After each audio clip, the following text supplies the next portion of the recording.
bonjour, je suis révérend Jean-Claude Missamou. Je suis secrétaire permanent de la Fédération des radios de proximité du Congo, FRP 105.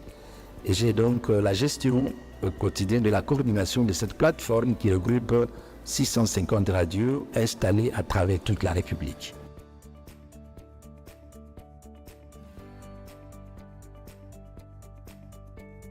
Merci Madame pour la question. L'histoire des textes régissant la presse est une histoire qui passe par plusieurs étapes. On part de la loi, n'est-ce pas, de la loi de 1996 qui fixait l'exercice de la liberté de la presse, mais cette loi ne reconnaissait pas les médias communautaires, seulement du fait que en 1996, les radios communautaires n'existaient pas encore. Et en 2020, la Fédération des radios de proximité du Congo s'est engagée dans un plaidoyer très fort, appuyé par Internews, son partenaire traditionnel, à l'ensemble de toutes les radios derrière la Fédération pour revendiquer la modification du statut juridique et fiscal de ces radios.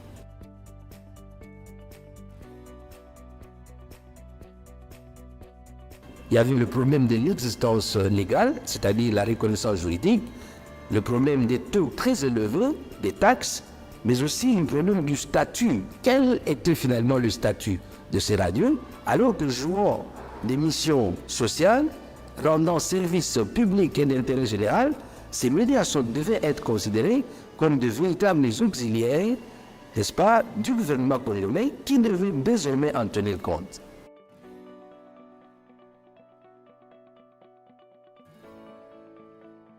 La loi promulguée récemment, et ici, les radios communautaires associatives sont reconnaissantes en faveur du ministre Patrick Muyaya, qui a été l'homme orchestre autour de laquelle la loi a pu voir le jour. Cette loi, en effet, a consacré la résolution des problèmes essentiels. 1.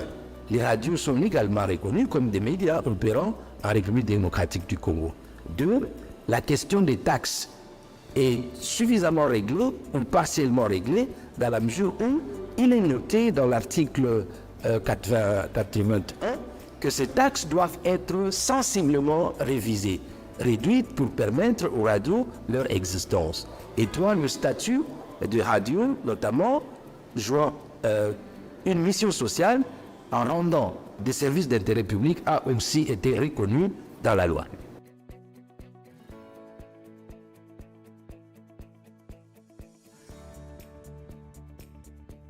Madame, comment pouvons-nous terminer cette bataille que nous avons âprement débutée depuis 2020 par ce plaidoyer que nous estimons encore avoir des beaux jours devant nous. Nous ne serons pas capables de débrayer, madame, tant que nous n'avons pas vu des mesures d'accompagnement. La loi dit que le Premier ministre a un décret au travers duquel sont clairement signalées la hauteur, la taille des redevances que doivent payer ces radios. Raison pour laquelle nous disons, tant que la radio ne paiera pas, par exemple, $50 au ministère de la Communication et des Médias, tant qu'une petite ne baisse pas son ardoise de $2500, j'imagine même jusqu'à 100 ou $150, nous disons non, cette bataille va se poursuivre. Ce plaidoyer va se poursuivre. C'est donc pour dire, madame, que c'est jusqu'à ce que la liberté des radios communautaires dans l'exercice de leurs fonctions, de leur métier, sera totale, alors nous pouvons croire que nous sommes arrivés au bout de notre plaidoyer.